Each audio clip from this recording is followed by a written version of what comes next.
Zoti Balliu tani duket si një mënyrë e madhe në fakt. Edhe njerë faleminderit që ka ardhur, shumë njerëz nuk vinë këtu.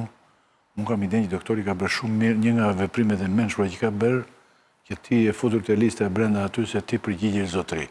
Thëret tjetri, pam përgjigjesh të tjerë se tela, se ti ujë kokën tani dhe nuk e dëgjon, po shihen.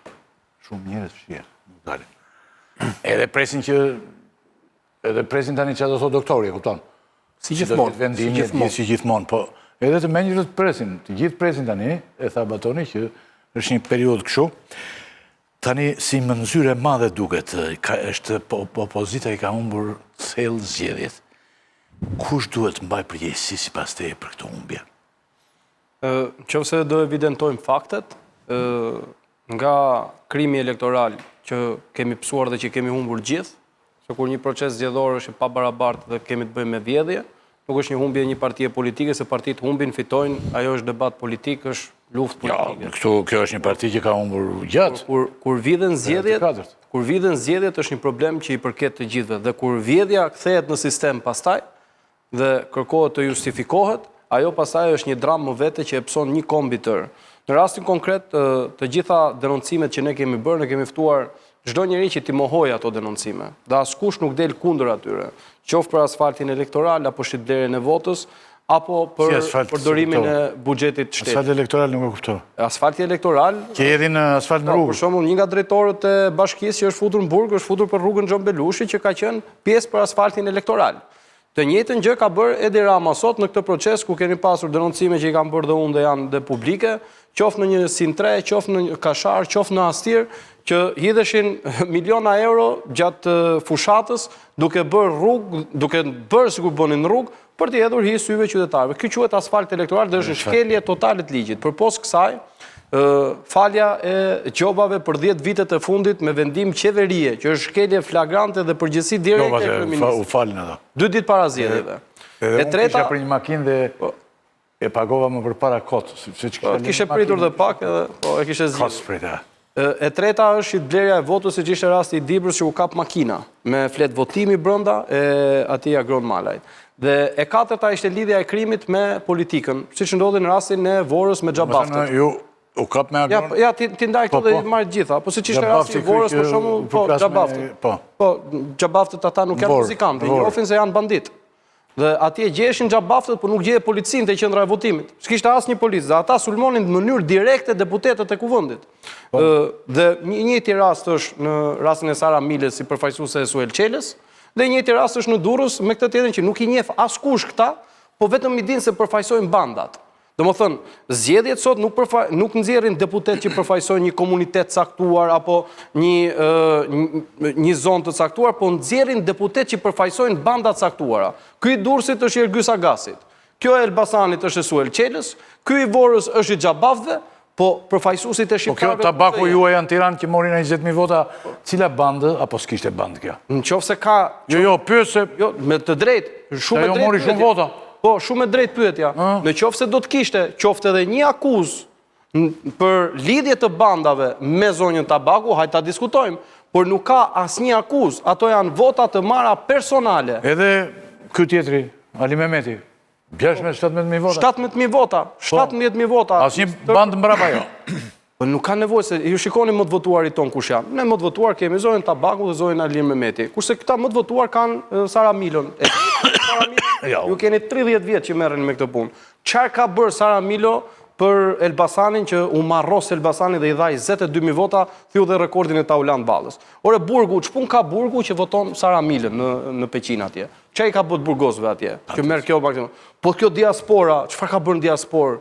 Edhe diaspora vjetër. Po namin kjo atje, edhe atje. Jo prit, edhe diaspora vjetër. Namin diaspora për Sara Milën dhe këtë tjetrin e Durrësit. Këta janë njerëz që ju nuk i njeh, ju keni 30 vjet, mirun. Ju keni 30 vjet. Po ajo 30 është gjithsej. Njihni, jo, si kanë bërë 30, është 29. 29. Ju i njihni nga fillimi i tranzicionit dhe i ndryshimeve të Shqipërisë deri sot dhe nuk keni ju shpjegim se si mund dalin këta njerëz me kaq shumë vota.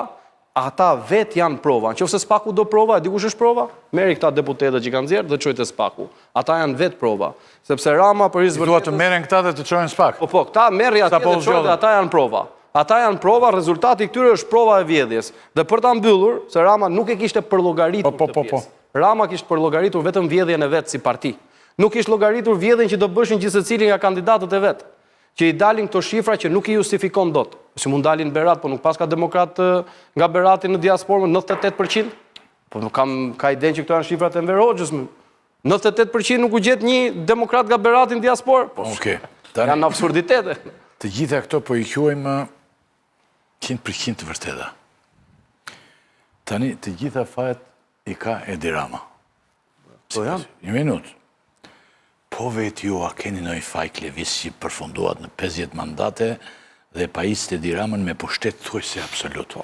Ju s'kini as i faj kështu?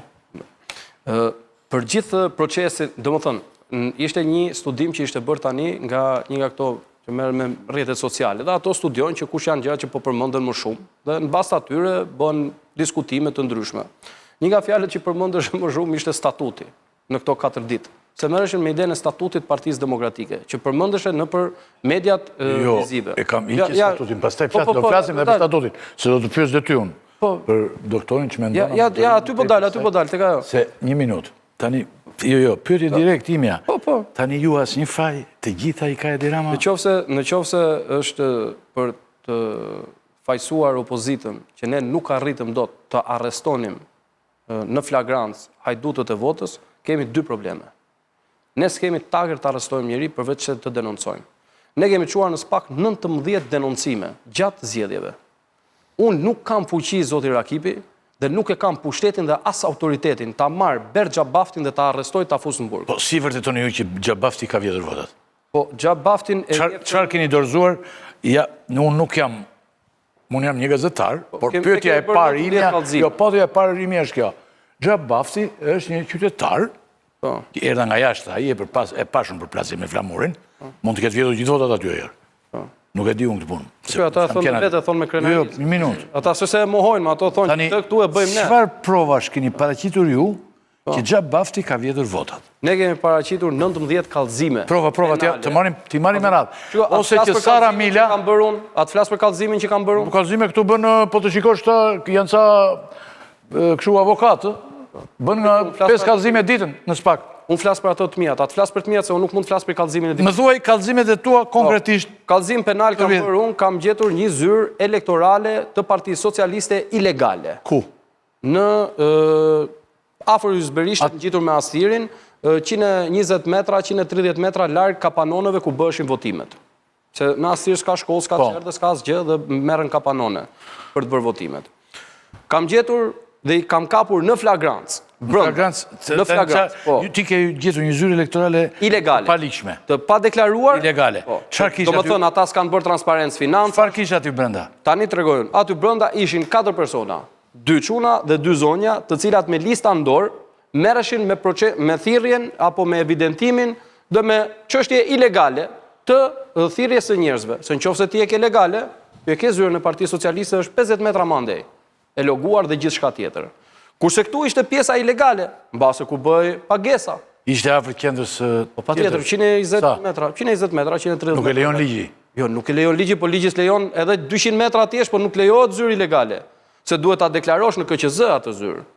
Dhe bëhet me pagesë, duhet të deklarosh dhe pagesën që ke bërë, duhet të deklarosh edhe punën që bëhet aty. Është detyrimi ligjor në KQZ. Ti e ke paraqitur në SPAK. Një sekond. Jo. Me material. Jo, prit një sekond. Pastaj kapa në flagrancë, me video, me kamera kam publikuar, të 4 këto dalin me vrap. Dhe më bërtasin mua që është lokal, s'kemi lidhje me PS-n dhe ja mbathin vrapit. Normal, unë thras policinë e shtetit, e cila vjen aty, tret administratorin e pallatit, i cili me drejt zotit kur e pyet policia, çfarë është kjo këtu? Kjo tha është zyra elektorale e Partisë Socialiste, ka rreth 1 muaj që është e hapur. Po unë nuk mund të evidentoj se unë nuk punoj për shikun. Dhe gjetja atë ditë ishte një rastësi për zbërtetës. Dhe pasi evidentohet dhe ky rast, sepse ata kishin pasur një problem një ditë përpara në zyrë dhe kishin krijuar probleme për pallatin, atje, pasi evidentohet ky rast, e marr këtë kallëzim dhe e çoj në policinë e shtetit, përkatësisht te rajoni numër 6. 6. Fillojnë hetimet. Mbaroi ky proces, unë ndërkohë vazhdoj fushatën, shkojmë në Kashar ku ndodh një problem. Hetimet tani vazhdojnë të kësaj. Ja, një sekondë, aty po. Do t'ju tregoj të gjithën që ju të jeni qartë se çfarë hetimesh bëjnë këta. Do të thënë këtu janë mbyllur ti metodi? Jo, pritja një sekond. Shkoj tek zona e Kasharit që kishte filluar numërimi, kishin mbaruar zgjedhjet, ka filluar numërimi tani. Atje ndodh një përplasje siç e keni parë ku vinë disa njerëz pa beç, si ishin as voshgus, as gjë, të veshur me xeza dhe godasin me grushta dhe shkelma sekretarin e KZAZ-s të Kasharit që ishte i Partisë Demokratike. Dhe pastaj policia bllokon gjithë zonën, lë të dalin vetëm këta që e goditën. Njëri për cilëve ishte me precedent dhe është sot në burg. Ti bëre kallëzim për këtë? Ja, një minutë. Po se duhet të thënë kjo. Vetëm të lutem, më dëgjoj vetëm një minutë. Duke ndetur këtu, pasi kishin kaluar gati 5 ditë, 6 ditë nga denoncimi im i parë, përballë qendrës votimit ndodhi një çun, të cilin një nga njerëzit që më shoqëronte atë ditë që gjetëm zyrën ilegale evidentonte, dorë ky është ai që iku me vrap. Dhe thras policisë. Këtë gjë haron shpejt. Jo, nuk e harrojnë. Jo, më thua sa raste ke patur që ke kallzuar. Dhe ja ka mbritur ndonjëra prej tyre në SPAK. Do ja kujtojmë tani, po patjetër, do ja kujtojmë tani. Pasi evidentohet që personi që ishte përsëri tek qendra e votimit, ishte i njëjti person cilin unë kisha denoncuar 4-5 ditë përpara, dhe policia gjashme nuk e gjente. Ndërkohë ky ishte ngjit me policin. Me policat dhe policinë e cila unë e kisha shkuar ta denoncoj i rajonit 6, sepse rajoni 6 ka edhe Kasharin, ka edhe Astirin, ka edhe kombinatin. Dhe të njëjtët efektiv policie që unë e kisha denoncuar në rajon, ishin po të njëjtët që ishin thirrur në Kashar për shkak të incidentit dhe sherrit që kishte ndodhur aty. To janë provat aty. To janë faktet pa kundërshmëri. Morën e arrestuan atë djalin aty, se i thirra unë pastaj. Thash, o zotëri, atë hetimin që të çova unë po. Ku i keni kapur ato? Jo, s'po i gjejmë. Po ja ku e ke, thash. Shkoj kape se e ke aty përballë e ke. 10 metra larg te e ke. Domethënë, këto janë ato çfarë ne kemi kallëzuar, unë kam kallëzuar personalisht për këtë çështje, dhe reagimi i policisë ka qenë ky reagim qesharak. Dhe ndërkohë që ndodhte e gjitha kjo, kapet dhe një makinë e mbushur me para që hyn brenda në qendrën e votimit, kur ishte rrethuar nga policia. Dhe këtë kjo. Po patjetër e kam me video, e kam denoncuar unë këto. Po ku e kemi me para direkt pe para të? Me para mo, po e ke videon mo. Po më kalon. E keq, po patjetër me zhurmë kërrejsi bilës. Valla kjo. Është me para vërtet se mos ka një makinë kodër. Jo, janë zgjedhjet me Ramën, zgjedhja Allah do janë, se janë zgjedhje që i kontrollojnë banda. Po ke gjetur makinë me para. Po patjetër me para. Kjo është një ngjarje e jashtëzakonshme pastaj. Po që më po e ketë publikuar në media, e ketë publikuar. Nuk ka asgjë të jashtëzakonshme, kjo është kur këto i bën ta dërgova të dyja videot edhe makinën që vjen me lek dhe kjo futet në KQZ. Kur këto zgjedhje i organizon mafia, është normale kjo është në normalitet. Ty të duket anomali se ti pret që të ketë zgjedhje të lira këtu.